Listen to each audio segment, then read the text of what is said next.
Hey guys, today we're really excited to talk to you guys about the two huge announcements from Canon this morning, the long-awaited EOS R1. And the latest upgrade, the Canon EOS R5 Mark II. And here they are, in all their glory. We haven't been allowed to shoot with them as they're very early beta samples, but Canon has promised us working models sometime soon to put them through their paces on safari here in Botswana. Make sure you subscribe to the channel so you don't miss the hands-on videos when they come out. Just like you, we've only had a very short time to go through all the specifications of these cameras. But we've chosen the top few we think will be the ones that are relevant to us. Stick around until the end to see if you agree with us. You can also sign up for our wildlife photography newsletter using the link in the description so you don't miss any of our new gear reviews or any other content.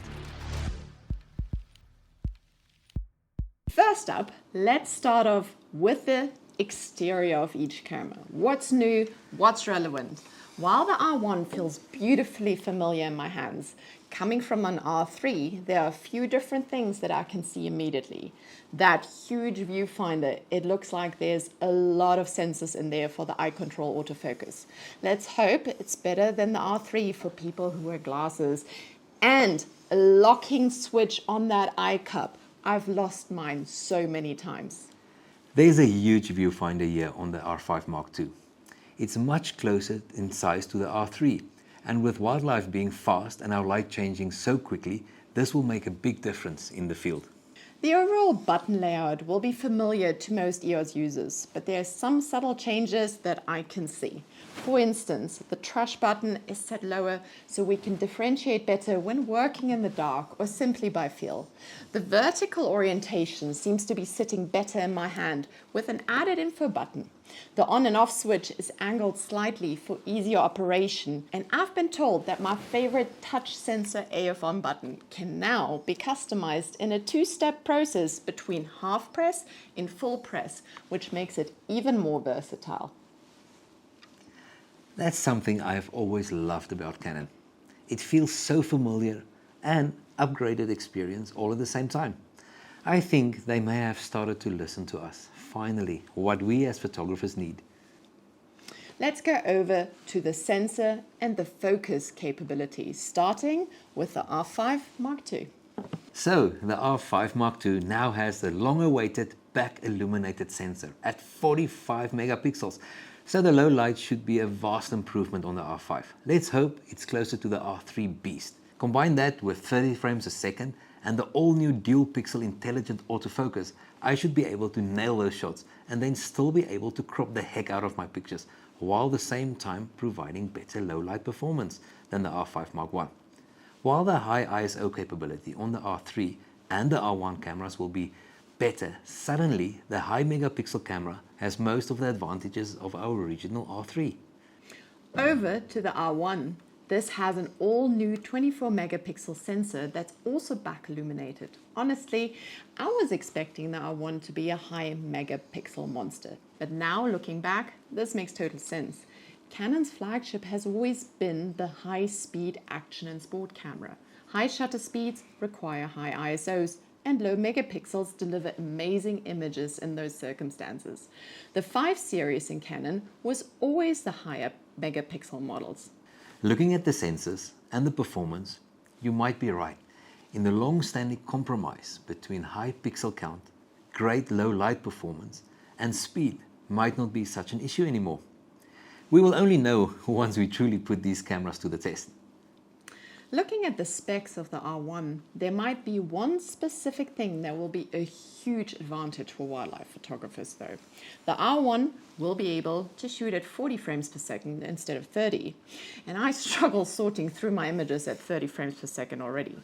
But the bigger advantage should be the so-called cross-type autofocus points that you can only find on the R1 sensor.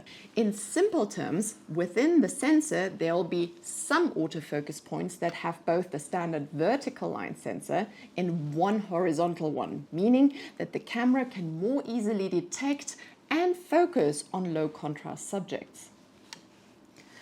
In all my years of working in wildlife photography, most of my exceptional sightings happen around sunrise and sunset, when the light was low or in very challenging light conditions such as fog, mist or dust, essentially all low contrast situations. I'm also a big fan of shooting into the light, for example room lighting, and I know that the mirrorless cameras have struggled with that.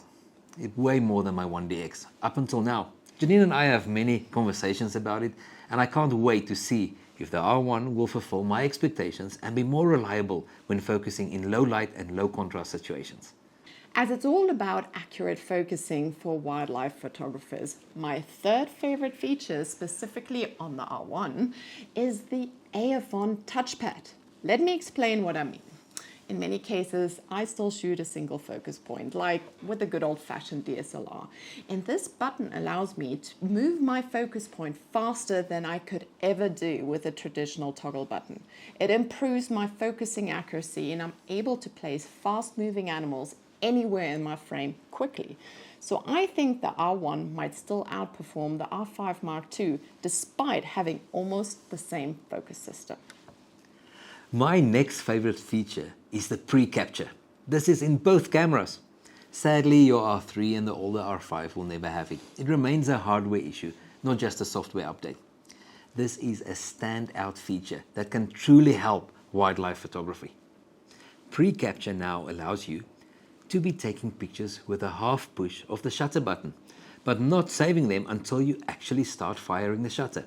Once you do that, the previous half a second worth of pictures is saved to the card. This is magic. On the R1, that is 20 pictures and 15 on the R5 Mark II. If you slow the cameras down a bit more, you could even have a full second back in time.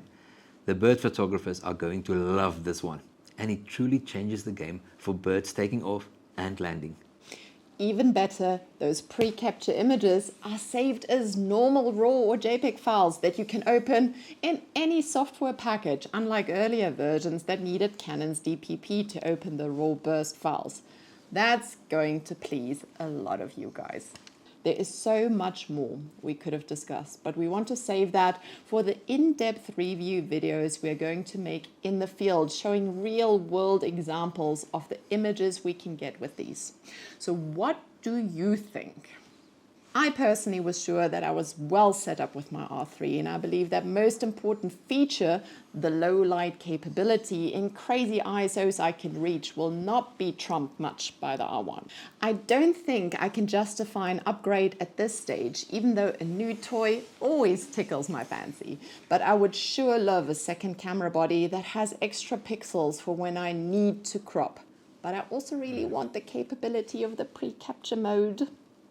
I used to think that a second-hand R5 would be in the perfect price category once the new R5 Mark II comes out, but the Mark II seems to just blow it out of the water with focus, high ISO, and pre-capture.